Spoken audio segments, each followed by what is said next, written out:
Formula One might be a non-contact sport. The drivers might be surrounded by the most cutting-edge safety technology and driving some of the most advanced cars in the world, but they take an absolute beating while doing it. Driving at over 200 miles an hour and getting slammed sideways by 4 to 6 Gs of force every time they take a turn. Under braking, 5 Gs of force try to rip them out of their seats.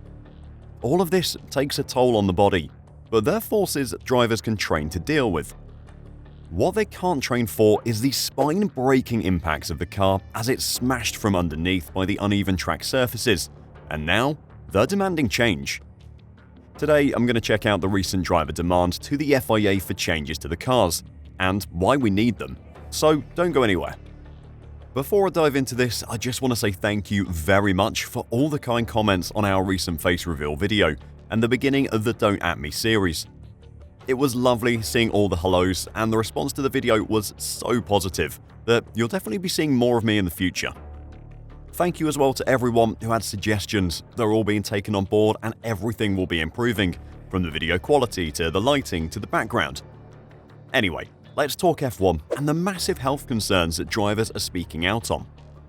As I said in the intro, driving an F1 car is brutal on the body.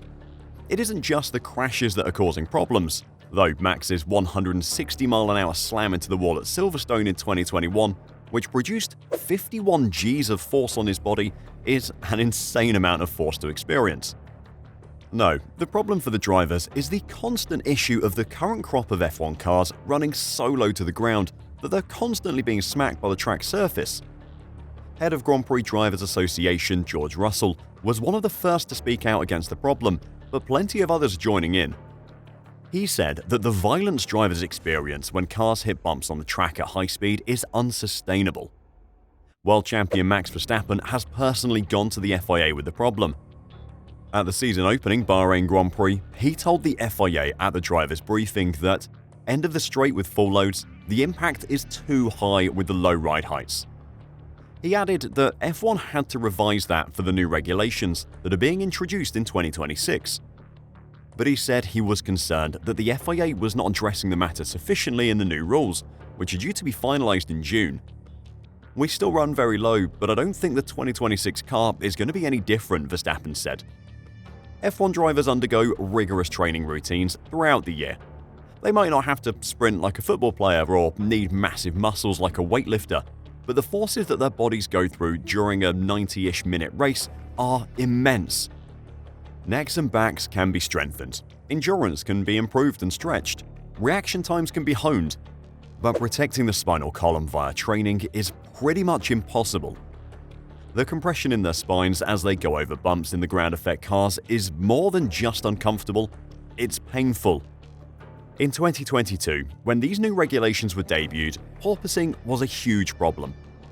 As the cars got up to top speed, they generated too much downforce, sucking the car closer and closer to the road until there wasn't enough space under the car for the air to travel through anymore.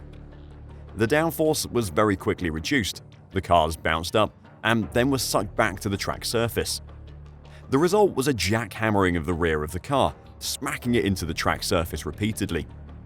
Drivers were needing help getting out of cars after races because of the pain in their spines. That was deemed unsustainable, and the FIA rightly made changes to how they tested the wearing of the underneath of the car after races to stop teams from running their cars too low. That stopped the worst of the porpoising, but the ride height of the current breed of F1 cars is still far too low, causing the car to hit the track surface, and drivers are suffering because of it. It's easy to say just run your car higher, but this is a competitive sport. No one's going to sacrifice performance for comfort unless they're forced to. George Russell said the problem becomes worse as the cars pick up speed down the straight and the aerodynamic forces suck them closer to the ground. All the drivers have been speaking with F1 because it's a little bit unsustainable to keep running the cars like this, the Mercedes driver said. You get the most amount of performance running the car as close to the ground as possible and as stiff as possible, so you feel like your teeth are rattling out down the straight. The length of a AA battery is the distance we are from the ground at the beginning of the straight, and at the end it's the size of a chickpea. So every single tiny bump, it goes all through your body, and we hope for the next generation of cars they find a better solution. The idea behind the current technical regulations was to bring the field closer together and make overtaking easier. The rulemakers plan to do this by controlling the so-called aerodynamic wake, or dirty air, behind the cars, so it had less effect on the cars following, and drivers could follow each other more closely. The ground effect floors are a key component to reducing dirty air, but Mercedes technical director James Allison said the idea of controlling the wake as a means of enhancing overtaking was flawed, and that the cars could be raised without affecting performance. There are things in the regulations that don't serve any of us well. I don't think it's sensible to have cars that hug the ground in the way these cars hug it, and I think the idea that you get good racing by controlling wakes while ignoring the tyres is flawed. That side of things has been tested to destruction fairly evidently. I think the FIA is still very much of a mind to place wake management at the top of the tree of everything, sacrificing other stuff for it. And I think it would be helpful if there was more of a balanced approach. The combination of low ground clearance and less than smooth tracks has been creating other problems as well. Accidents suffered by Lando Norris in the Las Vegas Grand Prix and Carlos Sainz in Abu Dhabi GP practice were both triggered by the cars hitting bumps on the track. But despite the Norris and Sainz incidents, and teams clearly pushing things to the limit in running as low as possible, the FIA thinks it's not so troublesome that it needs to get involved on safety grounds. Over the winter break, the FIA's head of single-seater matters, Nicholas Tombazis, said that ideally it would be better if cars ran higher, but equally there were limits as to when the governing body should interfere with performance matters. Asked about potential concerns over bumps causing crashes, Tombazis said, "Well, we do need to make sure circuits, generally speaking, avoid features which may cause that. It's a thin line between if maybe there is a possibility for the circuit to sort out some features in detail, and where the teams may just need to raise the car a bit more. We obviously will try to fix these areas of the circuits. Are the cars too low? Yes, we would rather they were running a bit higher, but the inherent characteristic of a ground effect car is that it tends to have more performance running low. So that's something that I don't think we can easily avoid. If driver safety is not a place that the FIA feels it is appropriate for the organization to intervene, then what exactly is its purpose? With the aerodynamic technical regulations for the 2026 cars not yet agreed on, the FIA still has an opportunity to fix this problem before subjecting the drivers to more years of painful and potentially very serious long-term back problems. Lando Norris has been the latest to demand change from the FIA. Could it be better? And was it better a few years ago with the old cars? 100%. There's definitely certain people who think it's not bad and that it used to be worse many years ago and all of this stuff, but I think times have changed. I think we do complain sometimes, but certain things are also for good reason, for our own bodies and the safety and health side of things.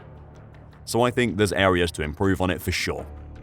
Norris, like Russell, said that it was not the responsibility of the teams to focus on driver comfort, as their job was to produce cars that go as fast as possible.